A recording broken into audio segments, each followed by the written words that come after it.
Banyak pendapat keliru tentang penyakit saraf kejepit. Kebanyakan orang mengira ketika orang sakit saraf kejepit, masalah selalu ada di tulang belakang. Berdasarkan pengalaman kami menangani penyakit saraf kejepit, justru sebagian besar bahkan 95% masalah saraf kejepit itu di luar faktor tulang belakang.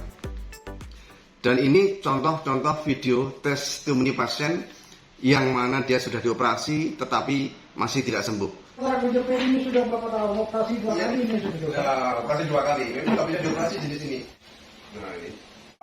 Satu alat di kanan, satu alat di kiri ini. Ini pembedahan luka pembedahannya. Ini bisa. Rasa nyeri yang narik-narik ke bawah gimana? Sudah banyak berkurang belum? Iya. Sudah mulai berkurang. Berkurang. Dan ini berkurang tanpa obat. Iya. Bukan karena obat, karena saraf kejepitnya mulai bebas. Iya. Nyeri yang menjalar di sini tadi sudah berkurang belum? Iya. Berkurang. Nanti lama-lama hilang. Ada pula contoh pasien fotonya MRI-nya menyatakan HNP, tetapi menurut kami keluhannya itu tidak relevan dengan hasil fotonya, sehingga L4 atau 5? Ini sesuai yang paling antara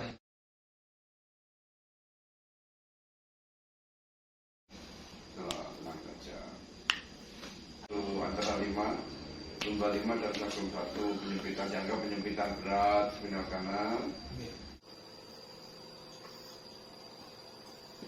Yang semula gerakan yang bikin kamu sakit, coba kamu tes, sudah berkurang atau belum? Bang. Saya kalau ruku itu dulu begini Pak, kalau mau sholat. Oh gitu. Sudah maksimal ini. Sekarang coba seperti, kan lebih kan? Sudah sempurna. Yang penting kan ini sudah lurus. Ini bisa lurus sudah sempurna. Kemarin keluhan-keluhan yang umum terjadi pada orang saraf kejepit, misalnya sakit di leher, punggung, pinggang, sampai dengan tulang ekor. Saraf kejepit itu macamnya banyak sekali. Saya contohkan saja, misalnya orang sakit pinggang. Orang sakit pinggang itu macam-macamnya banyak sekali. Ada keluhan itu memang nyeri di tulang belakangnya, ada sekedar nyeri di samping dari pinggangnya, jadi bukan di tengah-tengah tulang belakangnya tetapi di pinggang bagian samping.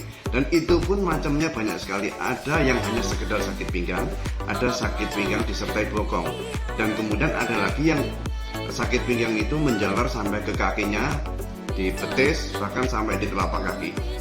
Ada pula yang sakit itu disertai kaki kesemutan atau gerigingan atau kebas. Dan ada pula yang sampai disertai kaki itu lemah, bahkan berat sampai dengan lumpuh. Semuanya adalah penyakit yang berbeda-beda, penyebabnya pun berbeda-beda. Jadi belum tentu masalah itu ada di tulang belakang. Contoh sakit pinggang ataupun bagian tubuh yang lainnya itu bisa disebabkan oleh faktor otot, kekakuan otot yang namanya kram atau muscle spasm. Bisa juga disebabkan oleh darah yang tersumbat. Darah tersumbat itu misalnya contoh pada orang-orang yang mengalami sakit tumit, sakit lutut sebelah kiri misalnya. Nanti kalau terjadi sakit pinggang pun resiko dia pinggang sebelah kiri yang sakit, pundak sebelah kiri yang sakit, atau dia kalau pusing pun pusing sebelah. Orang demikian ini sakit pinggangnya bukan disebabkan oleh masalah otot atau masalah tulang belakang, dia masalahnya adalah karena darahnya tersumbat pada satu sisi. Dan yang lainnya yang mungkin juga terjadi adalah masalah itu memang benar ada di tulang belakang.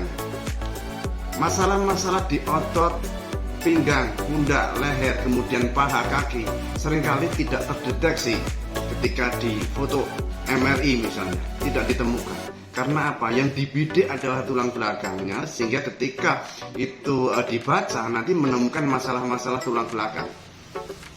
Masalah-masalah di otot itu tidak ketemu, sehingga terjadi penanganan yang keliru. Dikira masalah sumber utamanya dari tulang belakang, padahal masalahnya adalah di tempat yang lain. Sehingga ketika dia dioperasi seringkali tidak sembuh. Karena apa?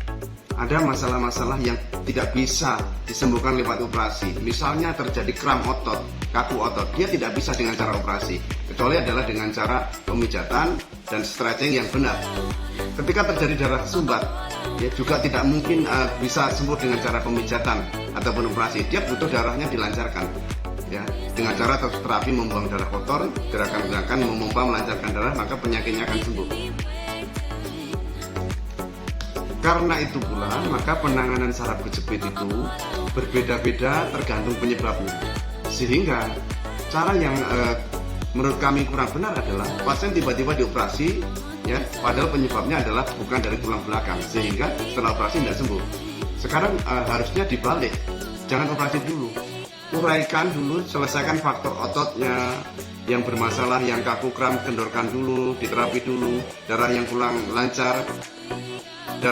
lancar kemudian diterapi, dilancarkan darahnya. Kalau itu misalnya dengan cara itu pasien sudah sembuh, maka ya tidak perlu lagi yang namanya operasi.